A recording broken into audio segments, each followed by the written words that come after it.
Hey everybody, how's it going? Thanks for checking out my video. We've got Superman number 5. Finally got some new comics from the big two. I actually realized that Superman, Fantastic Four, Hawkman, and Spider-Man all came out yesterday. Today's Thursday, so it came out yesterday. So it's like all my big titles fell on one day, and I felt like I hadn't had anything to talk about in a while, but now I've got a lot. My shop got shorted on Spider-Man, so I don't have that one yet, which is kind of funny because my wife was actually reading like crazy to catch up so she could do Spider-Man with me. So she's kind of chomping at the bit to get her hands on it. Which is cute. But yeah, Superman number 5. I've really been liking this. We've got House of Zod. He's been causing trouble, and Kryptonian Alliance. So this is Zod,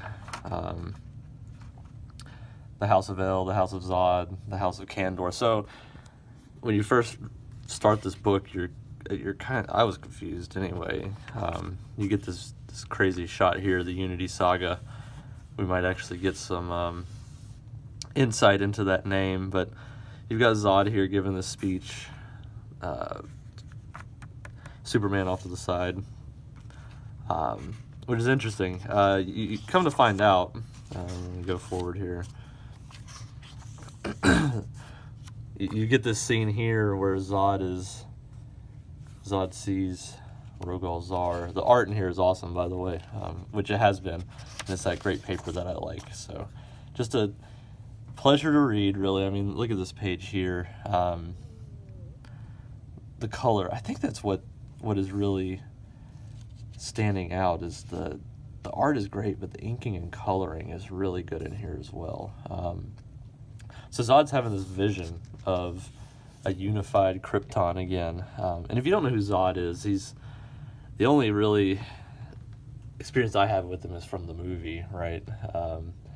But he's apparently recurred a few times in the comics, and he's kind of this. He's really serious. Like, he's serious about what he's doing, and he's proud, and he's got his family, and apparently in this story we're gonna see him trying to unite Krypton again.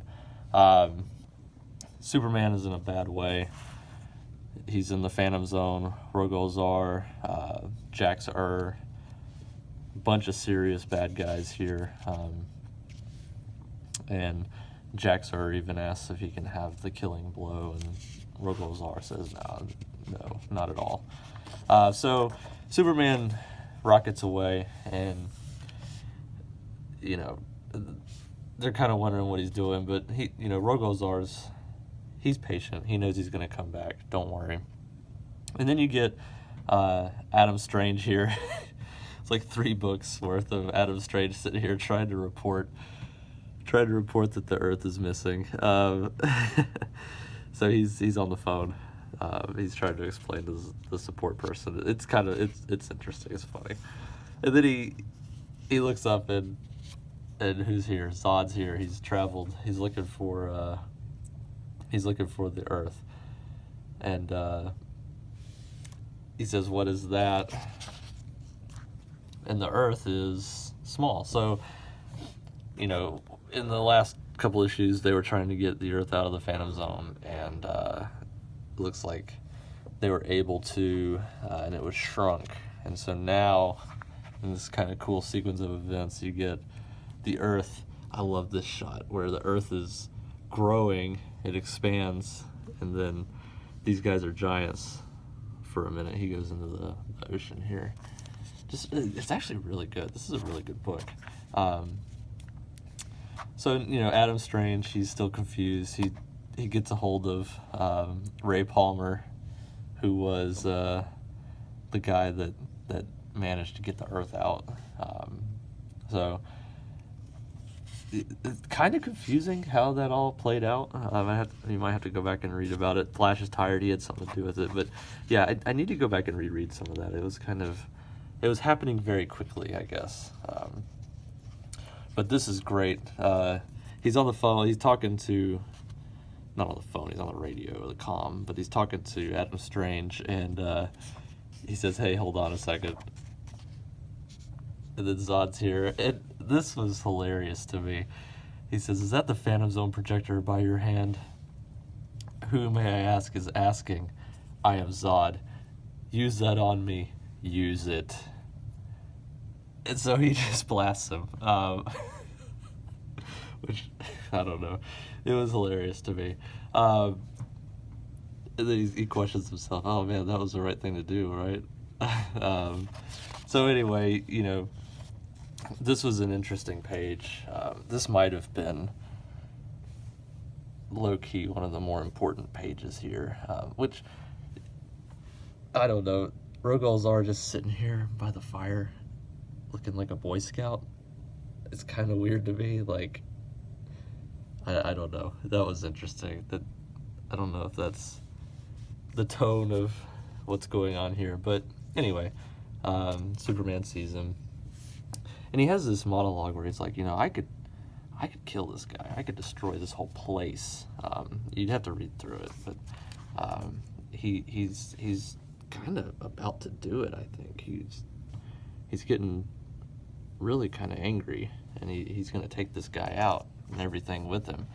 And then he and this is annoying. Okay, so you get this cool, like, oh man, this page turner moment. Oh, this is gonna be good. And you get an ad. I mean, come on. Do it somewhere else, please. But anyway, here's Clark's parents. If tests were easy, they wouldn't be tests. And Clark calms down and realizes that that's not what he's gonna do. So anyway, that's all I'm going to talk about with it. You got to go get it. If you're not reading it, if you like action, if you like big stories, it's good stuff. Zod is like really, I like Zod because he kind of reminds me of, like, you know, an old Soviet guy. If you've ever seen like Enemy at the Gates, the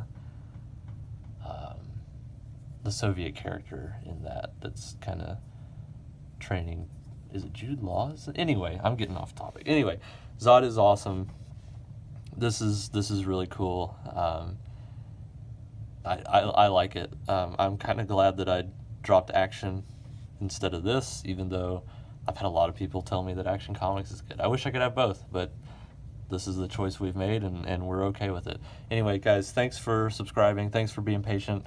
It's been a slow couple weeks, but hopefully we can get some stuff going here, get a little more regular.